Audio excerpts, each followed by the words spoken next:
तो बाबा ने कहा है, आते भी हैं संगम पर और अंत होने का इशारा देते हैं, विनाश का साक्षात्कार भी कराया है। अर्जुन के लिए भी दिखाया है ना कि साक्षात्कार हुआ। तुम बच्चों में भी बहुतों ने साक्षात्कार किया है। हमारे यज्ञ की स्थापना ही वास्तव में साक्षात्कार से है। ब्रह्मा बाबा को भी पहले पहले स्थापना और विनाश का साक्षात्कार हुआ।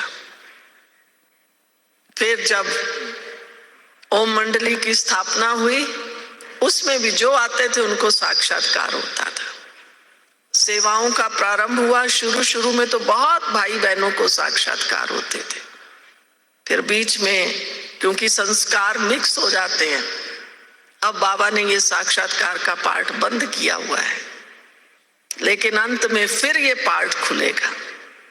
बाबा ने कहा हुआ है, बच्चे अंत में बच्चे कहाँ मस्त रहेंगे, बाहर हाहाकार होता रहेगा और बच्चे बस तपस्या में लगे हुए हैं, मस्त हैं। तुम बच्चों में भी बहुतों ने साक्षात्कार किया है। जितना जितना नजदीक आएंगे तो देखने में आएगा। मनुष्य जब घर के नजदीक आते हैं तो सब बातें याद आती हैं ना।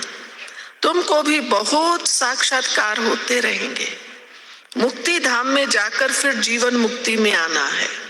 तुम जानते हो बरोबर भारत विश्व का मालिक था। चढ़ाओ नशा। जब भारत माना क्या, भारत में रहने वाले हम है ना, विश्व के मालिक थे। बाप कहते हैं, मैं हर 5000 वर्ष के बाद आकर तुमको राजयोग सिखलाता हूं।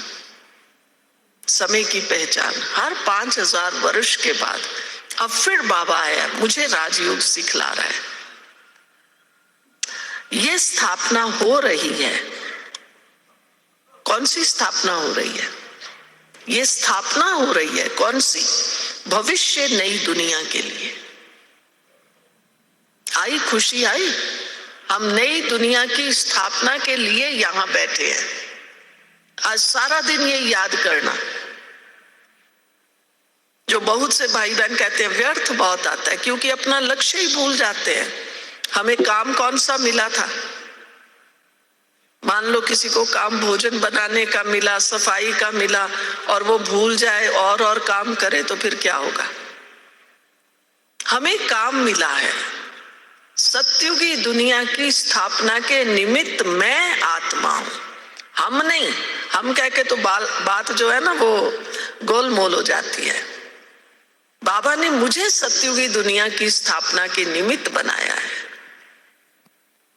भविष्य नई दुनिया के लिए संगम पर स्थापना होती है। देखो बाबा फिर कंफर्म करते हैं, संगम पर स्थापना होती है। तुम ब्राह्मण हो ही संगम पर।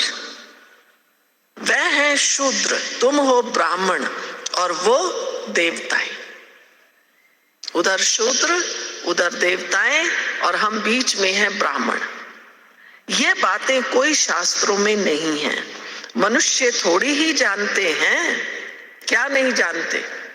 जो हम जानते हैं कि संगम किसको कहा जाता है।